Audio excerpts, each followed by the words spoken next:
يا مساء الخير أو يا صباح الخير حسب ما بتشوفوني، ازيكم عاملين ايه؟ أهلا بيكم في حلقة جديدة من بين السطور. لما بنتكلم عن الفن ساعات بنقول النجم ده عمل ظاهرة والممثلة دي عملت جيل، بس لما نيجي عند الاسم ده بالذات احنا مش بنتكلم عن ممثلة، احنا بنتكلم عن مؤسسة ماشية على الأرض. بنتكلم عن الست اللي شالت تاريخ المسرح العربي على كتفها أكتر من 77 سنة. من حي شبرا وتحديدا من مارس 1932 اتولدت طفلة اسمها سميحة أيوب عثمان.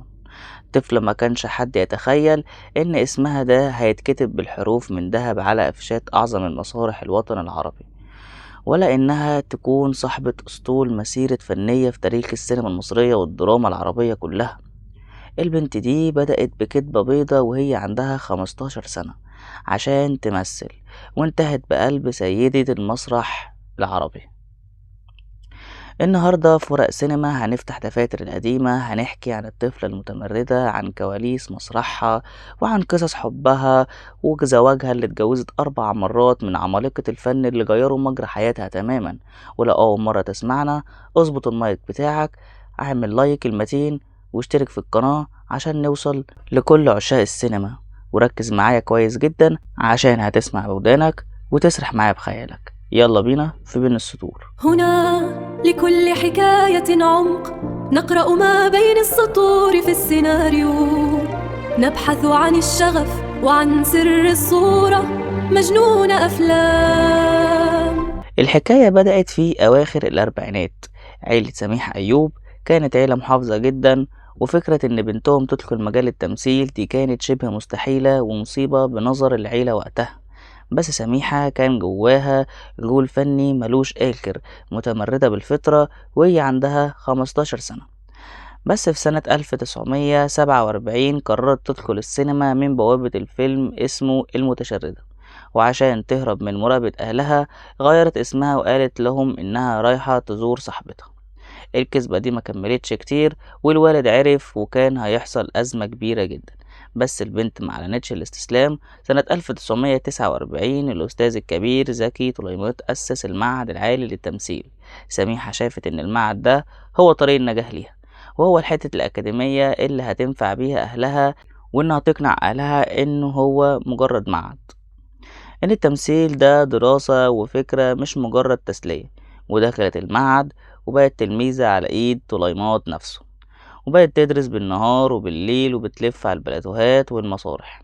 وفي الخمسينات النجومية فتحت ليها دراعتها، شاركت فيه أفلام علامات من عمالقة الجيل زي شاطئ الجرام سنة 1950 مع ليلى مراد وحسن صديق، وبعدها بسنة واحدة بس عملت ورد الجرام، واتخرجت من المعهد سنة 1953. وهي مش مجرد خريجة عادية، دي كانت نجمة شباك السوق، كله بيتكلم عن صوتها المميز اللي مفيش منه اتنين في العالم العربي.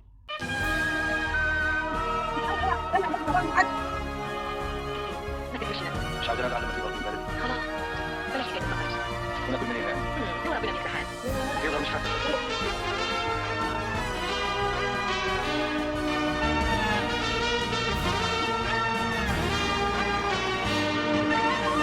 اسحب سفينتي الفضيلة لو جوعتني. عشان زي ما انت قلت اللي هو لا دي ست بضاعة. لا تبقى يعني خالد منين؟ تسلم عينك. تعرفي اكيد البسطرمة دي نيجي بقى للجرام الحقيقي في حياة سميحة أيوب.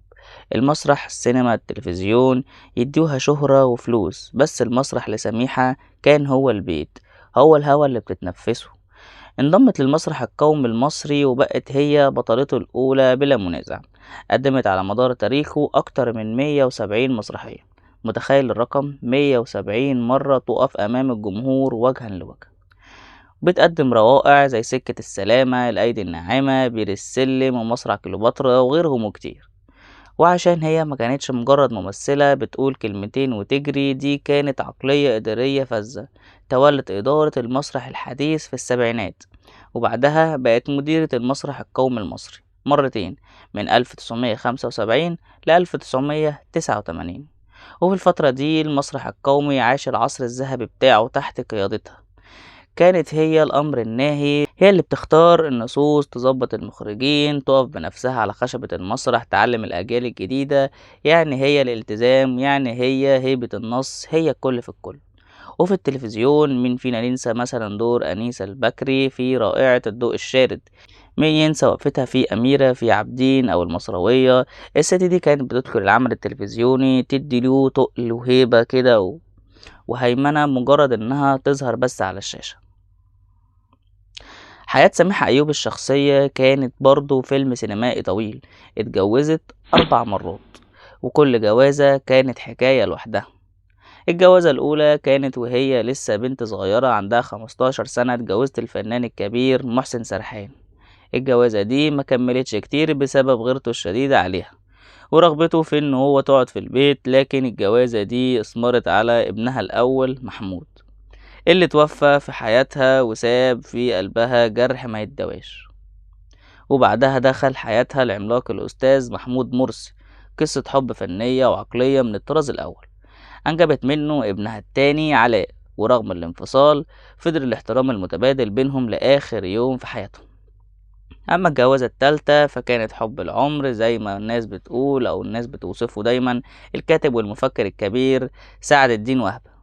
عاشوا مع بعض أكتر من 20 سنة في تناغم فكري وفني رهيب، وقدموا مع بعض أعمال خلدها التاريخ بمعنى الكلمة، وفضلوا سوا لحد ما غيبة الموت سنة 1997. والجوازة الرابعة والأخيرة كانت من المخرج أحمد النحاس، ودي جوازة انتهت في المحاكم ومشاكل وقضايا بسبب سميحة أيوب القوية فضلت واقفة على رجليها وما خلتش المشاكل دي تكسرها وتكسر كبريائها الفني.